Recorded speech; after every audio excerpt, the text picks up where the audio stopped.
The 2004 Mustangs, the last of their kind, the best of their breed.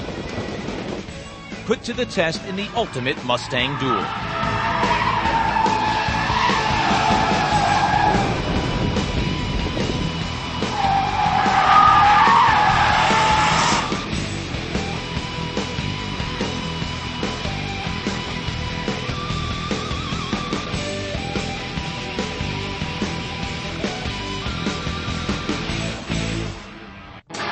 Upon its introduction in 1964, the Mustang quickly became part of American pop culture.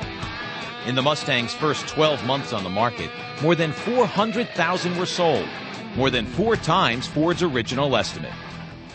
The Mustang was first introduced in April of 1964, and it became immediately a whirlwind success like Ford had never had before. It broke all the sales records. There was something in the neighborhood of 600,000 Mustangs sold in the first year and a half it was produced. It was the best-selling new car Ford ever introduced. The Mustang's success could not be ignored by the competition. As Chevrolet rolled out the Camaro and Pontiac introduced the Firebird, the Mustang responded. The Mustang got its first ingestion of real testosterone from Carroll Shelby and Shelby American Corporation. In 1965, he introduced the Mustang Shelby GT350, which had a high-performance 289 engine with upgrades, a completely revamped suspension that made it incredible on a road course. It was a fantastic handling car, gave the Corvettes fits in racing. And then in 1967, when the Mustang got a little bit bigger, its first major redesign, Ford introduced the 390 cubic inch engine into the picture, which was a bigger, heavier, more powerful engine. In '69, you had the next major evolution, which was the Mach 1, which came out and was so popular it just completely knocked the GT out of production. From styling to performance, today's Mustangs are a high-powered tribute to their predecessors. Mustang is a car that I've always held near and dear to my heart, and it means something very special. And I remember when I got the opportunity to be on the Mustang team back in the late 80s, I took that as a very, very honored kind of a challenge that I had. And I always kept thinking to myself, I don't want to do something that Mustang, because there's a big Mustang following out there. And I said, I don't want to be the guy to make these people mad.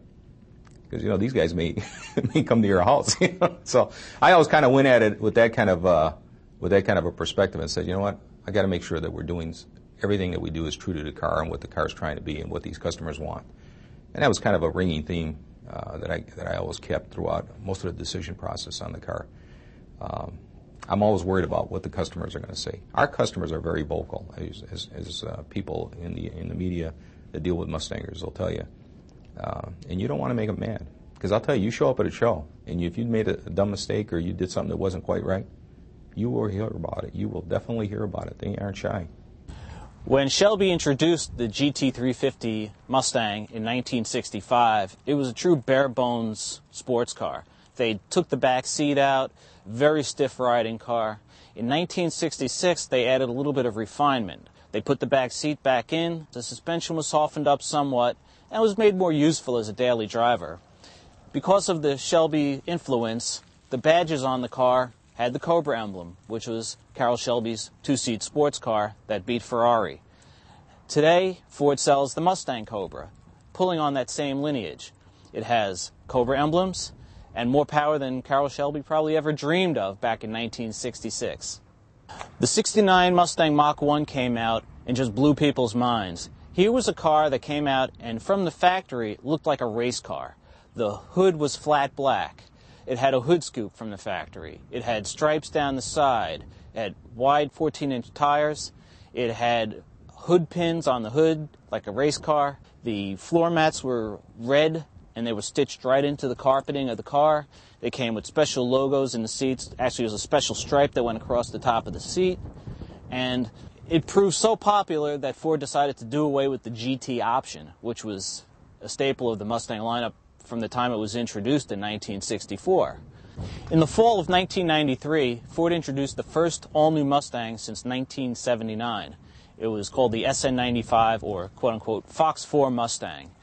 The Mustang drew heavily on the styling cues of the early 60s cars. It had a C-shaped side indentation, it had an open grille, It had 3-bar taillights, just like the originals had.